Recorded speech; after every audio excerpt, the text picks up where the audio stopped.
What's up, NBA fan? What's up, all sports fans? This your boy JB, hosting the Behind the Bench Podcast Network channel, giving a shout out to the rest of the crew: Shy, Kelvin, Jermaine, KB Film Room, Big Dog Talk Sports. That's right. Everyone who's tuning in, thank you for supporting Behind the Bench. Subscribe to the channel, help make this show the best that it can be. Now, man, NBA Finals is about to kick off, man. The 2025 NBA Finals. Pitting the Oklahoma City Thunder 68-14, one franchise record 68 wins, 14 losses, versus the Indiana Pacers, arguably the deepest team in the NBA right now. And just a couple of seasons ago, Oklahoma City was winning 22 and 24 games, respectively. And then 3 years later, here they are in the finals. You know what they remind me of? Come to think of it, in terms of their ascension, it's kind of like how the Orlando Magic rose in the 90s. They was an expansion team starting out. They was winning, they was one of the bottom teams in the league. They get Shaquille O'Neal. They finished 500 in his first year. And then 2 years after that, they reached the finals. That's kind of how Oklahoma City rose, and then you got the Indiana Pacers, who was a couple years ago basically a 500 ball club, advancing to the playoffs through the play-in or whatnot. And then all of a sudden they made key moves, man. And they developed that chemistry that Tyrese Halliburton was talking about. And they have become a force in the Eastern Conference and in the league. And these two teams have had the best record since January. And they squaring off with the championship, man. So I love it, man. Like I said, whoever wins it, no qualms. This playoff has been, darn good, very competitive, physical, officiating for the most part been on point. No controversial calls. It's just been. That's all you want, man. That's all I want as a basketball fan, man. I can live with the results when it's real. No talks about, oh man, this team is getting pushed through or this is rigged. You ain't got none of that. But I'm gonna tell you what you got though. You got a lot of hate. You got real haters out there didn't want to see these two teams advance. They want the status quo of the past 15 years. They want the super teams to have center stage. But what they don't realize, as Jason Mcintyre, sports personality at Fox Sports, has stated, he said, he quote unquote, this is what he said this week. He said, give me super teams and give me depth. That's what he said. He said he wants super teams. So what he's saying is, because we all know, man, he is an avid supporter of the Hurricane. So when he say give me super teams, what he's saying is, subliminally, is that's been the Hurricane's method of success, is forming super teams in order to win. So what he's saying is, if the Hurricane didn't usher in this era of super teams, then more than likely, at the very absolute most, and I'm talking about absolute, he may have 2 championships. And when I say 2, I'm really being kind. But this is why this era has been so destructive to the league, to in a lot of respects to basketball as a whole. Because you start off as a kid, if a kid gravitates to basketball, they're going to be influenced by the current star who's the most visible figure, whether it's warranted or not, the most visible figure in the league. And they're going to think, oh man, this is how it's always been. But that's not been the case.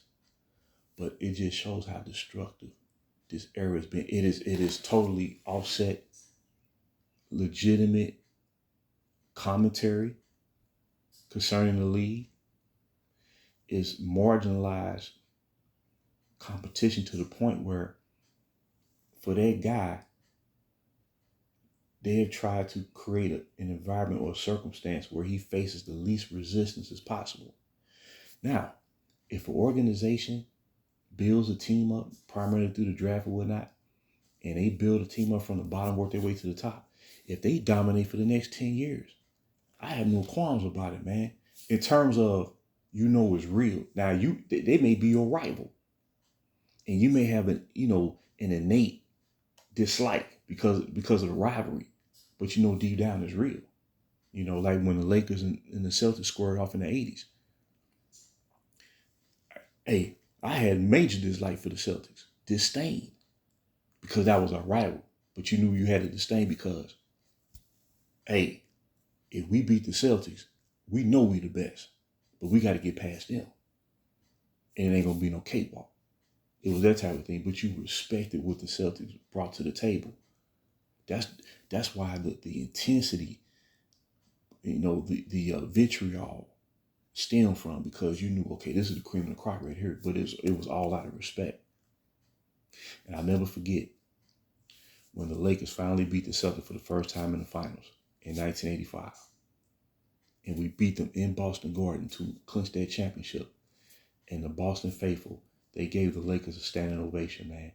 And that feels so freaking good, man. As a fan, knowing how many times they squared off in the past and the Lakers never could beat Boston. And when we finally did, they fans, man, they gave us a standing ovation, dog. That's what you call a great historical NBA moment, man.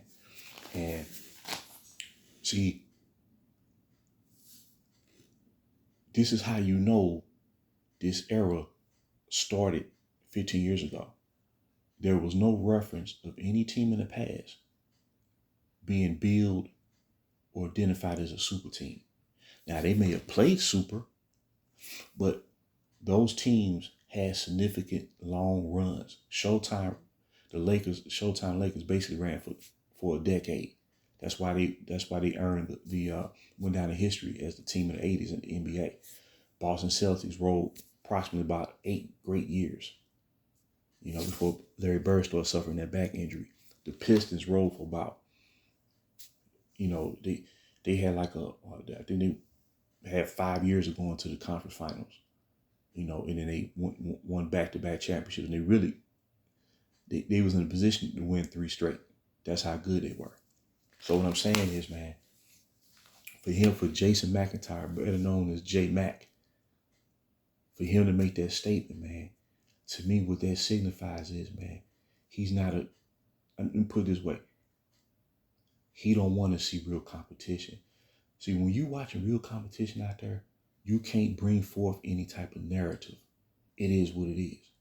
Either Shai Gilgeous-Alexander is going to be proven to be the best player in the series as the number one guy in OKC, or Halliburton is going to be proven to be the best player in the series. You see, the onus is going to be placed on a superstar. See, when the super team era, the onus is placed on other guys. You see, and that's why the Hurricane said recently on his own podcast that, well, we were top heavy, but we didn't have the complementary players to win. When they lost their finals to Dallas, the Miami Heat super team. But the onus wasn't on, the role players wasn't the reason why they lost. He was the reason why they lost. He was the one who averaged 17.8 points a game in the finals.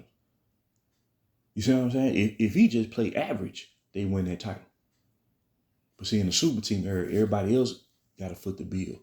In the real era of basketball, which carried over from the 50s to the 60s to the 70s to the 80s to the 90s to the 2000s, and now we're bringing it back. The onus is placed on the star. See, 2 years ago, the onus was placed on Jokic. Jokic had to play at an all-time great level, averaging 30-point triple-double through the postseason, which had never been done before, in order to clinch that championship for Miami, for Denver. In order for Denver to beat Phoenix in the conference semifinals and to beat the Lakers in the conference finals, he had to play at an all-time level to do that. Or what Giannis did 4 years ago and lead Milwaukee to the title for the first time in 50 years since Kareem Abdul-Jabbar did it in 1971, when Giannis had the greatest game ever in a clinching. He had the greatest closeout game in league history to clinch a championship, 50 points. I think he somehow had like 15 rebounds, 5 blocks, and he hit 17 out of 19 free throws. That man played he played out of his world. He played out of his mind that day. He was unequivocally the best player in the NBA.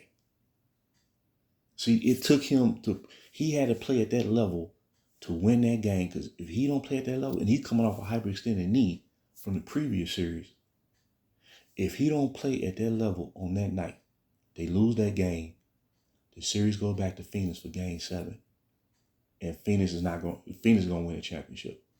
See, that's what I'm saying, man. See, historically, ultimately, the onus was on the superstar. It was on the Bill Russells. It was on the Will Chamberlains. It was on the Magic Johnsons. It was on the Rick Barrys. It was on the Bob Pettits. It was on the Dr. J's. Right? It definitely was on the Michael Jordans. Kobe back-to-back in 09 and 010. And even during the Kobe and Shaq years, when they three-peated, the quote-unquote real finals was the Western Conference Finals. You see, where Kobe had to deliver offensively and defensively and had to be the facilitator. So what I'm saying is, man, Duncan, the onus was on him. Akeem Olajuwon, the onus was on him. You see, we can go on and on. I got so many examples I can use. At the end of the day, for him to make that statement, it shows how much the NBA dynamic has been reduced over the past 15 years. What he's saying is he don't want competition. He wants the ratings to be bad to try to prove a point. He wants the ratings to be bad. Now, I think the ratings are going to be positive, but regardless, it's going to be a major catalyst in restoring how we view the NBA as fans. See, this is going to be it's like coming down off of ecstasy. You know, when someone takes ecstasy, they have this euphoria, man. You know, like, oh man, shit, I ain't never felt like this before. But when you come down off of it, man, you got to deal. So, like, you got to get back to reality. See, this whole super team era ain't been reality, because a super team is not a natural occurrence anyway. You have to sacrifice so much to produce a super team. You have to manipulate the salary cap. You have to get outside players to compromise their value that they built up in the years they've been in the NBA to sign like a 1-year deal at the vet minimum. You devalue yourself. That's what happened to Montrezl Harrell. Montrezl Harrell won 6 Man a year in 2020, averaging 19 points a game. He gets recruited by the Hurricane, and he signs the mid-level, 2-year mid-level at I think like at $10 million. And he had an $84 million contract waiting on him in Charlotte because of what he achieved the year before. And he turned that down to try to pursue to contribute to a cakewalk to a finals, got devalued, and then got traded after that because he was one of the scapegoats for that year. And now he's out of the league. Don't nobody even know where he is. That's what happens, man, when you take that route. But a real championship team goes down in history. You never forget the historic teams, or the 95 Rockets as the number 6 seed won a championship. And tell you the truth, when they talk about their so-called bubble title was the hardest title to win, arguably the hardest championship, because all of them, every year, a champion, whether they a newly crowned champion or repeat champion, is hard. But I'm going to say the most difficult degree of difficulty, round for round, was probably 95 Rockets. They had to beat the 60-win Utah Jazz in the first round with Malone and Stockton. They had to beat the 59-23 Phoenix Suns with Charles Barkley, Kevin Johnson. I think Richard Dooms was still on that team. Thunder Dan Marley. In the third round, they had to go up against MVP David Robinson, the San Antonio Spurs, who had a 62-win team, who was picked to win it all. David Robinson at his peak prime, the Admiral. Then they had to beat the Orlando Magic with the best starting five in the NBA. Shaq, Penny, Nick Anderson, Dennis Scott, and Horace Grant. They probably had the most difficult path to a championship ever, round for round. But it was real, though. It was real. So what I'm saying is for Jason McIntyre to make that, and it's a whole bunch of cats that feel their way. These talking heads, they don't want to see these finals because what it's going to signify is not only is the changing of the guard, but as fans get more accustomed to watching these type of teams, real teams, advance for and compete for the title, it's going to cause a boomerang effect where they're going to look back at the super team era and it, for the most part, it's going to be discredited. And you know what that means. And I'll say that for another day. So, see, now we're going to see during these finals and moving forward, now we're going to see why people have tuned in to watch the NBA over the past 15 years. Now we're going to see it. And if ratings do decline initially, it's going to show that the NBA has tried to appeal to people. How can I say this? Why they try to push the Hurricane to the top of the heap to where they've been conditioned to expect a certain representation of the league that's really based on manipulation. And they don't realize it. A super team is really a manipulated circumstance. It's not real basketball. And everything gets devalued. Coaching, the third superstar has to take the biggest hit on the team. You really eliminate role players. And you got veterans coming in as mercenaries to try to help you win a quick title. That formula, in essence, never really worked. And it's definitely not going to work in the in the Western Conference. They can forget about it. They can chalk that up as an L. Just chalk it up as an L. Let's get ready for this real basketball. And the stars are lining up too because Michael Jordan is returning back to the league. Because I think he was so disgusted about everything, he just kind of left the league alone for a while. But see, the real is coming back, man. And everything's going to begin to fall back in place. And all-time rankings are going to be pretty much corrected.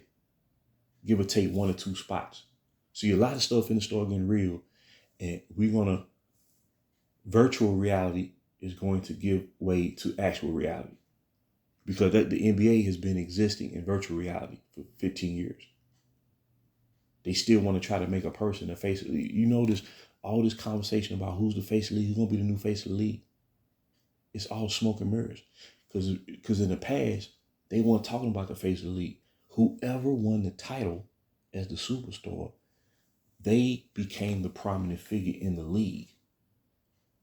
And they weren't necessarily called the face of the league. You know what they was called? They was called the champion. Forget the face of the league. Who's the champion? See, when you try to promote someone ahead of when they haven't deserved it, it devalues being a champion. You can lose and still be pushed past people who's actually won. And it actually started when the Miami Heat lost to Dallas in the finals. And Dallas got the pub, the spotlight for about, it wasn't even 2 full days, man. As soon as they returned back to Dallas and got off their plane, hoisting the trophy in the air for the crowd to celebrate, they started talking about the Miami Heat, man. I said, what in the world is this? When the Pistons won back-to-back, they got the spotlight. They was the team.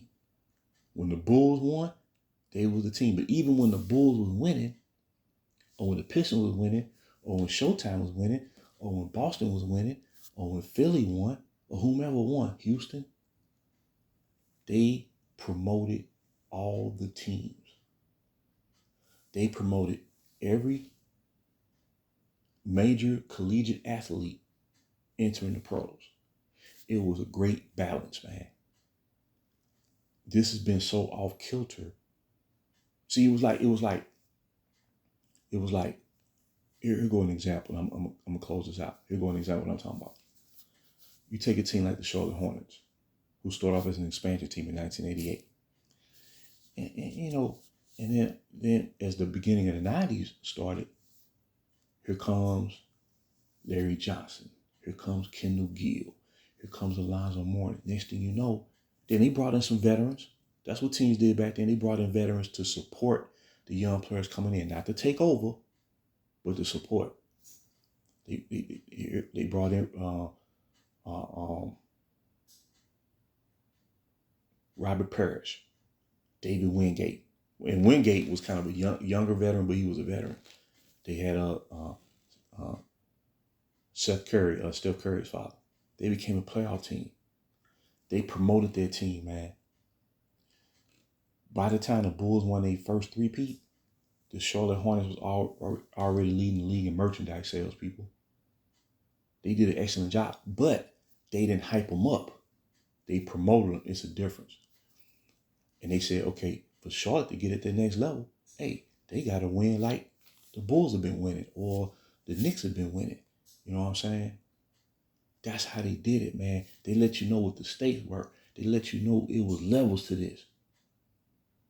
You didn't lose or succumb to defeat to a team that was better than you, and you got more pub than the team that was winning. They've taken that and reversed the paradigm since 2011. And it's been an insult to basketball.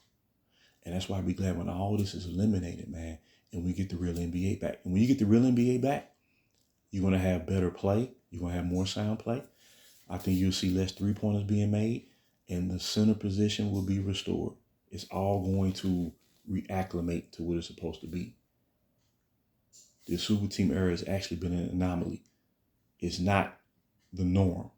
It never was. That's why they have to gym up narratives. So when they lose, they put the blame on the front office. That's not how it was back then. The front office will build a team. You become a playoff team, and it's up to the superstar to deliver. That's why the mentality was so different back then. And it's getting back. That's why I root for these young stars. That's why they did it the right way. I root for a Shea, a Tyrese Halliburton, these lesser known players like the Pascal Siakams and people like that. You know what I'm saying? It's time, man. You know, the Julius Randles, who was much maligned, and he couldn't help it because he kicked off his real squads 7 years ago. And he had to establish himself, and he helped Minnesota Timberwolves reach the conference finals this year to show who he was. So what I'm saying is, man, a lot of stuff gonna be corrected, dog. In his new CBA, thank God. That's all I can say. But yeah, J-Mac, man, he's showing you who he is. He don't want competition. He never did. But as this real NBA come back, his voice is gonna become less and less influential, and that's what he's gonna find out. But yeah, leave your comments and thoughts. Please share your opinions. I just want to drop that nugget. And until next time, this has been JB for BTB. This is Behind the Bench.